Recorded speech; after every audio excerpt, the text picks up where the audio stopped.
Olá, alunos. Eu vou mostrar para vocês alguns exemplos de teste de hipóteses, formulado inicialmente por Fisher, um dos grandes pesquisadores da área de estatística. Normalmente, o teste de hipótese é feito da seguinte forma. A gente propõe uma hipótese nula, que a gente chama de H0, com uma afirmação qualquer. Depois, a gente propõe uma hipótese alternativa, um H1. A gente vai dizer que H1 é verdadeira se H0 for falsa. Temos três casos. Como hipótese zero, nós podemos ter o valor de uma média igual a um valor K, como hipótese nula, e a média diferente de K, como hipótese alternativa. Nesse caso, nós vamos aceitar H0 se o Z calculado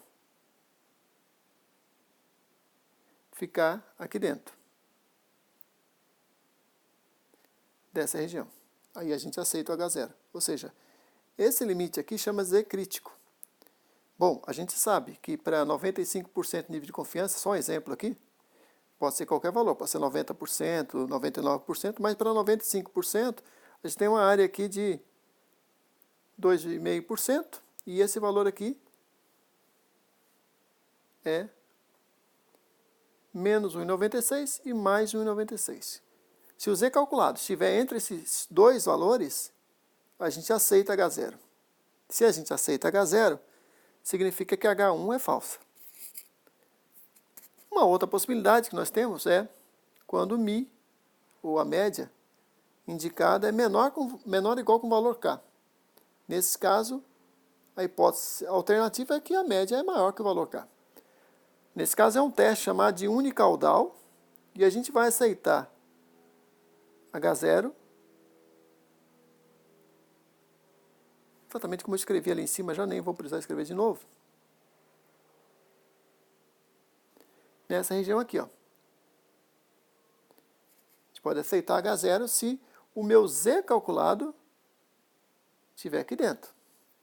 Daqui a pouco eu vou mostrar como calcular o Z calculado. No terceiro caso, eu tenho μ, que é a média, maior ou igual a um valor K, especificado. E eu vou dizer que a hipótese alternativa é que μ, a média, é menor que o valor K. Nesse caso, eu tenho um teste também unicaudal, e aí a gente vai aceitar H0, ó, nessa região aqui, ó. H0 aceita. Se eu aceito H0, significa que a hipótese alternativa ela é falsa. E aí daqui para cá eu rejeito H0.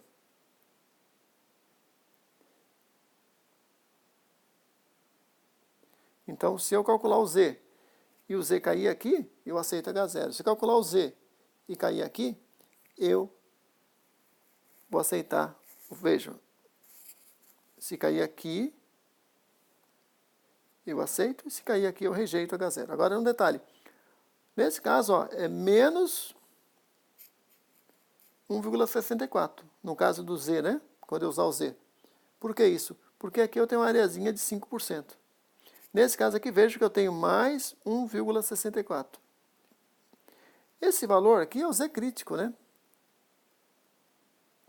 Esse meu Z que eu vou analisar na tabela. Com os exemplos vai ficar mais fácil. Bom, vamos lá. Um vendedor disse que seu carro vale 25 mil reais. Ou seja, com um modelo de carro usado, vale 25 mil reais. Ele quer te empurrar um carro a esse valor. Aí você vai lá, pega uma amostra de 10 carros, N igual a 10. E você vai lá e tem você vê esses preços aqui, ó. Pega na internet aí, consulta aí, na OLX, vai ter esses valores aqui, ó. A pergunta é, com nível de confiança 95%, o vendedor mentiu para você? Bom, se você calcular a média aí, vai descobrir que a média é 25.852 desses 10 carros. Desvio padrão vai ser R$ 3.197 reais. Bom, nesse caso, vejam que eu posso calcular um T de teste. Por que o T e não o Z? Porque nesse caso, eu não tenho o desvio padrão da população. Então, eu tenho uma amostra pequena, N igual a 10, e aí eu uso o T, a estatística de teste T.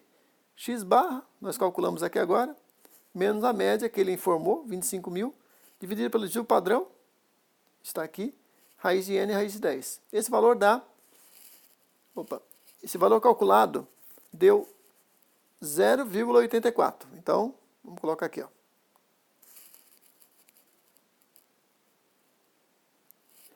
Mas aí eu vou lá na tabela de T, tabela do T de Students, com um teste que eu vou chamar. Eu vou fazer o seguinte, eu vou considerar agora, para considerar teste de hipótese, H0 vai ser Mi é igual a 25 mil. E eu vou chamar de hipótese alternativa H1, Mi diferente de 25 mil. Esse é um tipo de caso de teste bicaudal, né? Ou seja, eu tenho 2,5% aqui, 2,5% aqui, e aqui no meio 95%. Ou seja, na tabela T nós achamos um T crítico para bicaudal e grau de liberdade, nós vamos usar 9, né? Por que 9? Porque é N-1. Quando eu entrar na tabela. A gente vai encontrar um valor de menos 2,26.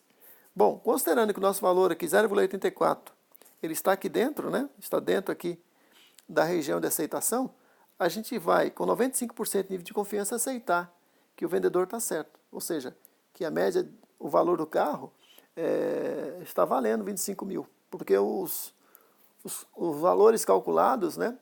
Ele não deixam você dizer o contrário.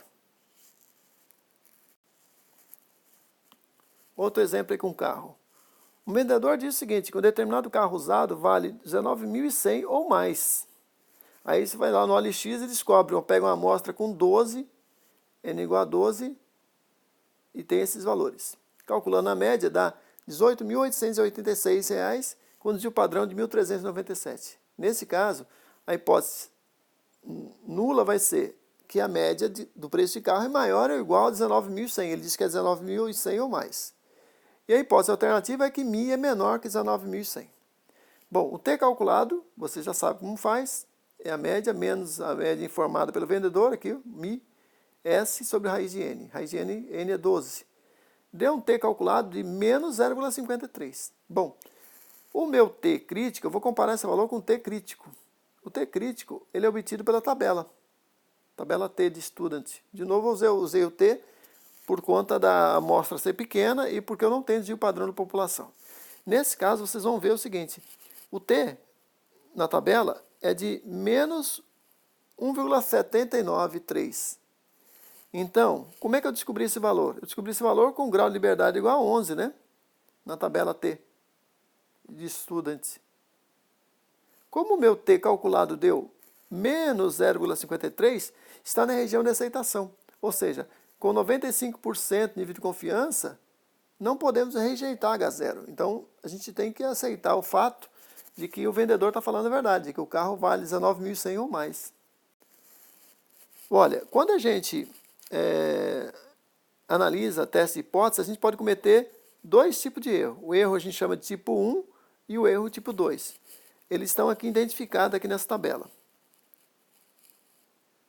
Então, o erro tipo 1 vai acontecer, por exemplo, quando a decisão, a verdade é H0 é verdadeira e eu rejeitei H0. Então, erro tipo 1. E o erro tipo 2 acontece quando H0 é falsa e eu não rejeitei H0. Tá? Isso porque, quando a gente... É aquele exemplo lá do juiz, né? Às vezes você tem um veredito que o acusado é inocente. Mas ele pode ser inocentado por falta de provas. Então, nesse caso, se ele é inocente e ele é considerado culpado, o erro é tipo 1. Mas se ele é culpado e ele foi considerado não culpado, o erro é tipo 2. Ok? Essa é só uma lógica aí que é muito comum aparecer no livro de estatística. Vamos em frente. Bom, existe um teste de hipótese para proporções. Um exemplo. O BGE afirma que mais que 20% dos brasileiros têm acesso à rede Wi-Fi nas suas casas. Bom, uma amostra de 100 pessoas, de 100 casas, encontrou 15% de Wi-Fi nas casas. A pergunta é, com 99% de nível de confiança, o IBGE está certo? Bom, nesse caso, vamos usar o seguinte, ó. N é o número da amostra. O P é a proporção que a gente encontra na afirmação, 0,20 ou 20%. Bom, N vezes P dá 20. Nesse caso, como N vezes P é igual a 5, nós usamos teste T. Essa é uma regra aí que a gente pode ver. Bom, vamos usar o T, né? O Z, desculpa, o teste Z, né? Aqui Z. Bom, a hipótese zero é o seguinte, hipótese nula, é que a proporção de brasileiros que usam, que tem Wi-Fi é maior, que tem Wi-Fi nas suas casas é maior ou igual a 0,2. A hipótese alternativa é que essa proporção é menor. Bom, nesse caso, nós vamos usar um teste, a gente chama de unicaudal à esquerda. Porque nós vamos colocar aqui o 0,01 e aqui o 99% aqui dentro. Ó. Bom, a gente vai aceitar H0 nessa região aqui, daqui para cá. Ó, e vamos rejeitar H0 daqui para cá. Esse valor do T crítico aqui, ó, do Z crítico, é menos 2,33. Como é que eu obtive? Na tabela normal lá para a área de 0,01. Bom, a gente vai lá e calcula o Z de teste. O Z de teste agora é dado por essa equação. Eu coloco o P, chapeuzinho aqui, menos o P. Esse P aqui é o P da afirmação. E aqui é o N, que é o número de entrevistados. Vejam na equação que o Z calculado vai ser menos 1,25. 0,15, que é o verificado na prática. O 0,2, que é o dado na pesquisa. 0,2 vezes 0,8, que é o Q, né? Ou seja, vocês sabem que P mais Q é igual a 1, né? Na proporção, né? Sempre vai ser assim, que nem binomial. Dividido por 100. Bom, deu 1 menos 1,25, que está onde? Está aqui dentro, ó. Está na região de aceitação de H0. Então, nós temos que aceitar H0 com nível de confiança 99%. Não é possível rejeitar, então, a hipótese nula. E aí sim, nós podemos dizer que realmente, em mais de 20% das casas tem rede Wi-Fi. Bom, mais uma teste de hipótese para proporção. O IBGE agora diz que 45% dos brasileiros são a favor do porte de armas. Tem a posse e o porte, né? Bom, são entrevistadas 200 pessoas. 49% disseram que são a favor. Bom, com 95% de nível de confiança, o Ibope está certo? Bom, de novo, hipótese nula, a proporção de brasileiros é 0,45, que eles afirmam que são favoráveis à posse, ao porte, né? E a hipótese alternativa vai ser que a proporção é diferente de 0,45, já que eu encontrei aí na média aí uma média de 49%. Bom, vamos usar de novo aí, como eu falei que o N vezes P aí, vocês já perceberam, é maior que 5, vamos usar o Z, né? Vejam bem, para essa condição, 95%, vai dar aquele tradicional menos 1,96, mais 1,96, a região de aceitação de H0 é aqui, ó. Daqui para cá vamos rejeitar H0, tanto para esse lado quanto para esse lado. O Z calculado vai ser assim, ó. O P, chapeuzinho, que é 0,49, que é o observado na população. O 0,45 é o que o IBGE afirmou. E aí a gente tem aqui 0,45, 0,55, isso aqui tudo dá 1, esse mais esse dá 1, dividido por 200, que é o número de entrevistados. O Z calculado deu 1,14. Bom, 1,14 caiu na região de aceitação.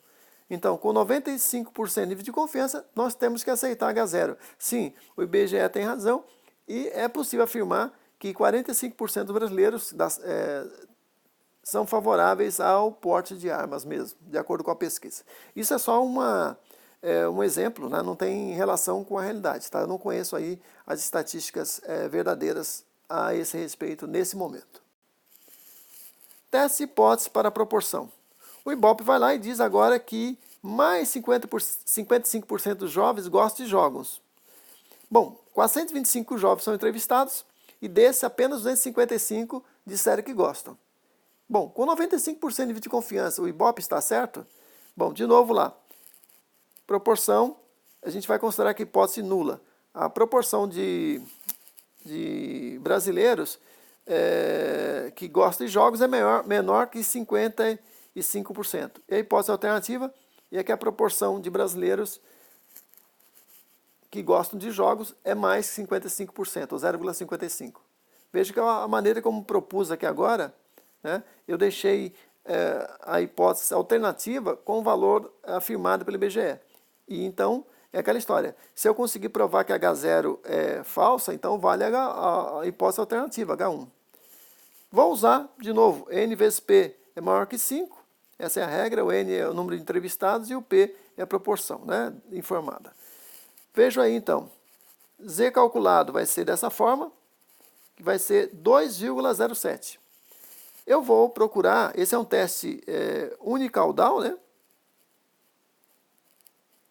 Uma cauda só, e ele está 95% aqui dentro, 5% aqui fora. O Z crítico é 1,64. Bom, como o meu valor do Z calculado está aqui, ó, maior que 1,64, está na região de rejeição de H0. Então, realmente, eu posso rejeitar H0 com nível de confiança 95%. E podemos afirmar, sim, que a hipótese alternativa é válida e que a proporção de jovens que gostam de jogos é maior que 55%. Mais um exemplo, teste de hipótese agora por uma amostra pequena, né? A Fátima, a Fundação do Meio Ambiente, diz que o pH de um rio é 6,8. Você foi lá e coletou 19 amostras. O pH médio medido é de 6,7. Desvio padrão 0,24. Com 95% de nível de confiança, a Fátima está certa? Bom, nesse caso, vamos fazer o teste T de student, e vamos calcular o T. Um T calculado é 6,7, que é o que eu avaliei na minha coleta, a média da coleta. 6,8 informado pela Fátima, dividido pelo desvio padrão sobre a raiz de N. Nesse caso, veja que são 19 amostras, N é igual a 19. Então, o T calculado é de menos 1,816. Bom, eu vou lá agora no meu gráfico. Vocês sabem que eu formulo, então, a hipótese nula como sendo μ, ou a média, igual a 6,8, e formulo a hipótese alternativa como sendo μ diferente de 6,8. Nesse caso, eu vou fazer, então, um teste que é bicaudal. Quando eu tenho igualdade aqui, ó, a gente faz o teste bicaudal. Ou seja, 2,5% aqui, 2,5%, 95% aqui. A gente vai aceitar H0 se o meu T calculado estiver aqui dentro. Então, vejam, como o T crítico foi de menos 2,101 e o T crítico mais 2,101, nós vamos aceitar H0 se estiver aqui dentro e rejeitar H0 se for aqui. Bom, lá na tabela normal, esse valor menos 2,101 foi obtido na tabela normal com grau de liberdade igual a 18, né, que é N-1. Então, colocamos aí o valor de menos 1,18. Onde é que está? Ele vai cair aonde? Ele vai cair mais ou menos por aqui, ó, aqui dentro. Então, eu vou ter que aceitar H0 com nível de confiança de 95%. O que significa isso?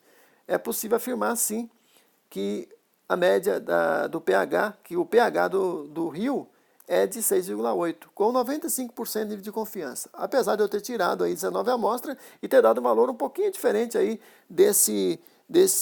ter dado menor, né, que 6,8. Com 95% de nível de confiança, não é possível rejeitar a hipótese zero, nula. Uma empresa diz que o salário médio de seus funcionários é de R$ 10.460. Uma amostra com 900 colaboradores, nome bonito aí para empregados e funcionários, deu que o valor médio de salário é 10.345, diz o padrão 1.540. Com nível de confiança 95%, ou alfa, né? O alfa é 1 menos nível de confiança, né? Há evidência para afirmar que a média é diferente desse valor informado pela empresa? Bom, hipótese nula, eu digo que é igual, que a média é 10.460. A hipótese alternativa, digo que é diferente. Nesse caso, vai dar um teste, então, bicaudal, onde 95% aqui no meio, e aí, se a gente for usar o Z, né, a gente vai usar aqui o mais 1,96 e aqui menos 1,96. Vejo que nesse caso foi usado 900 colaboradores. Com isso, eu posso usar o Z. Se fosse uma amostra pequena, eu teria que usar o T. Mas eu não vou usar o T porque o N é muito alto, o N é igual a 900. E quando o N é maior que 30, os valores para T e Z são praticamente iguais. Bom, vamos lá. O Z calculado é dado por essa forma aqui, ó. Z calculado deu menos 2,24. Bom, e o Z crítico é de mais ou menos 1,96. O nosso valor do Z calculado, a gente vai colocar na curva, na curva normal ali, ele vai cair exatamente aqui desse lado, ó. Vai cair aqui. Então nós vamos rejeitar H0, porque ele caiu do lado esquerdo ali do Z crítico. Então a gente rejeita H0 e pode dizer sim que o salário dos funcionários é diferente de 10.460.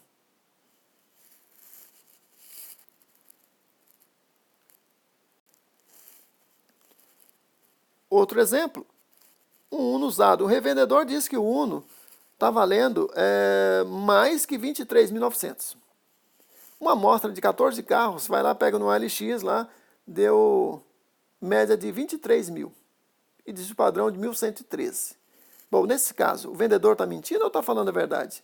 Ou seja, é verdade que o preço médio do Uno é de mais que 23.900? Hipótese nula, eu vou chamar. Mi zero, Mi é igual a média, maior ou igual a 23.900. Hipótese alternativa. Mi, ou a média, é menor que 23.900. Esse é um teste, então, unicaudal. Quando tem menor aqui ou maior, é unicaudal. Então, unicaudal faz assim, ó, como é menor, eu vou pegar só essa região aqui. Ó.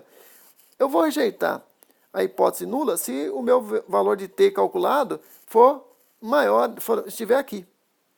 T calculado estiver aqui dentro. Aí eu posso aqui eu vou aceitar. Aqui eu aceito H0. Ok? E aqui eu vou rejeitar. Para cá eu rejeito H0. Bom, vamos lá. T calculado dessa forma aqui, ó. Por que eu estou usando T, né? Porque eu peguei uma amostra de 14 carros, né? T, porque N é igual a 14. É uma pequena amostra, né? Bom, 23 mil menos 23.900. 23.900 é a média informada pelo vendedor. 1.113 é o desvio padrão e raiz de 14 é o número é o N, né? Aqui. T calculado deu menos 3,026. Bom, deu aonde na curva? Deu bem aqui, ó. Bem aqui, ó. T calculado deu para trás. E por que deu para trás? Porque o T0, que o T crítico, é menos 1,771. Por que eu descobri esse valor? Vai lá na tabela T de Students, com grau de liberdade 13, né? Igual a N menos 1, que é igual a 13. E você vai obter esse valor aí de menos 1,771. Então, considerando isso, nós rejeitamos H0 com 95% de nível de confiança.